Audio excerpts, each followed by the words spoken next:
Hey y'all, it's Megan. If you are returning to my channel, welcome back, and if you are new, welcome aboard. First of all, happy Halloween. And here is the finished costume. Let me back up here so you can see it. There we are. Bless you, Athena. So that is the costume. And had a couple of people guessing, and most people were guessing that it was a villain, and that is true. It is definitely a villain. I like the villains better than the princesses for some reason, even though I like to think that I'm kind of nice. So it is a version of the evil queen from Snow White. It reminds me of Regina from Once Upon a Time, kind of. Her version of the evil queen. So that's kind of what we were going with, you know, the purples and the blacks and all that. I know I don't have a crown or anything like that to really make it a queen, so most of the kids trick-or-treating last night just assumed that I was a witch of some variety, which, I mean, she's a witch, right? So I gave them credit for that. I said yes to that. Some people thought I was a vampire, which, I mean, I guess with like the super paleness that I got going on and the black and purple, and maybe I look a little vampire-ish, but I am the evil queen. So in honor of my favorite villainess, I am going to talk about some history and trivia about Snow White and the Seven Dwarfs. Snow White and the Seven Dwarfs came out in December of 1937. It had its Hollywood premiere in December, and then it came out for everyone, you know, all the audiences across America and internationally as of February in 1938. So Walt had wanted to make a Snow White story for a long time. It's a story that goes back centuries and centuries and centuries, but the most widely recognized version is, of course, the Grimm's fairy tale version of Snow White. There's similarities. It's fun to compare the different versions. There's similarities between the Grimm's version and ultimately Walt Disney's vision. So if you want to go and check out those comparisons, it's kind of cool to see what did get included and what got cut, what didn't make it, all that kind of stuff. But it's generally based around the Grimm's fairy tale version. Walt originally got the idea to make a Snow White film after he saw the silent film in 1917. I believe the film actually came out in 1916, but he saw it in 1917, and he really liked the story of Snow White. He obviously adapted it some for his film, but he was really inspired, and it seems like Walt, when he wants to do something, he's gonna do it no matter what everyone else thinks. Like, I mean, he was making sure Alice in Wonderland happened. If you remember that, I'll link that right up there if you want to check that out. No one thought that this was going to be a good idea. This was actually the first full-length animated movie ever to be released that was produced in English and in Technicolor and I mean, it was everything that you can do at the time with theater and cinematography. That's what was happening, and he was going to do it with an animated film.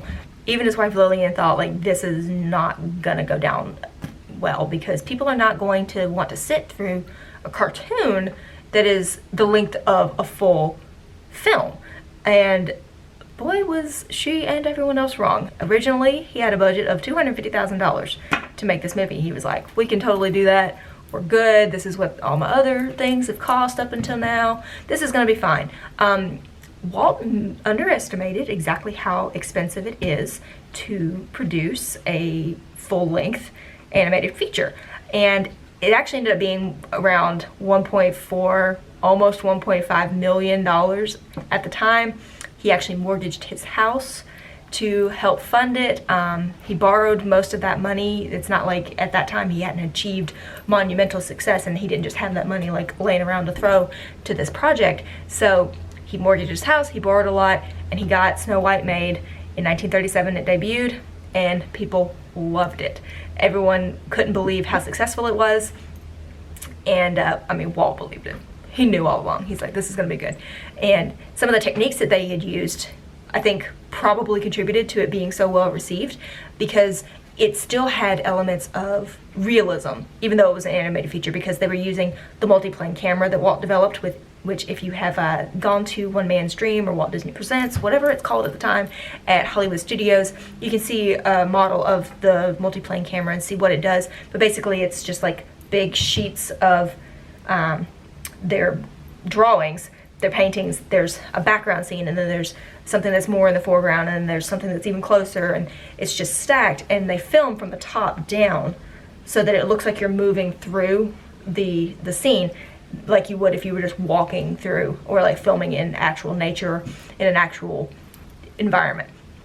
So the multiplane camera really helped with the realism, even though it was an animated cartoon. And another thing that helped was they did some rotoscoping, which is where they have live models that kind of move and act out as if they were performing live, and then they use that footage and they trace over it to get the movements right.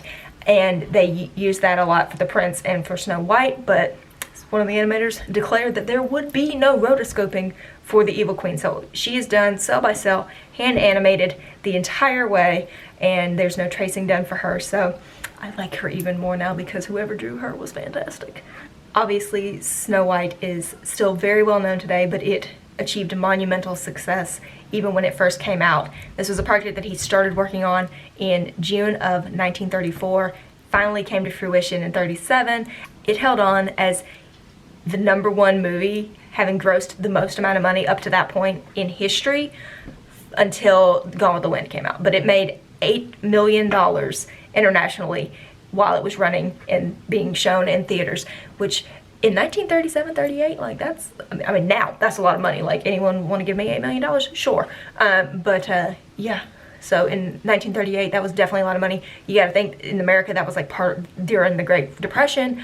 So we're heading into World War II. So financially not a super awesome time, but people, by George, were making it to the Disney movies and they were freaking loving them. So that's kind of how Snow White got to be. And now I'm going to talk about my favorite thing, we all know, is the fun facts and the trivia.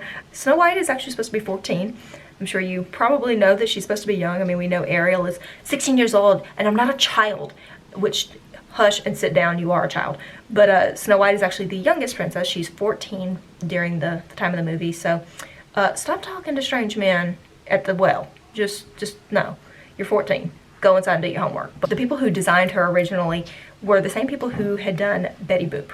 So they had her looking very similar to Betty Boop, with the big red lips and the big long eyelashes and a little bit of leg showing. So she looked like a flapper, and she looked very sassy and not like a nice demure 14-year-old princess should look.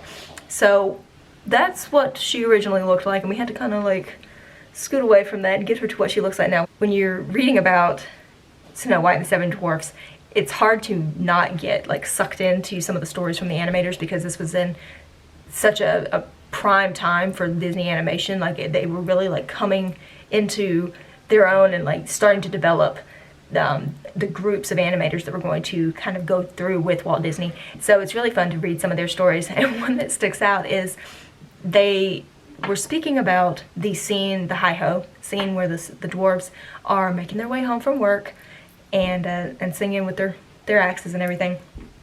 That scene, that is less than 1 minute on screen in the movie itself, took 6 months to animate.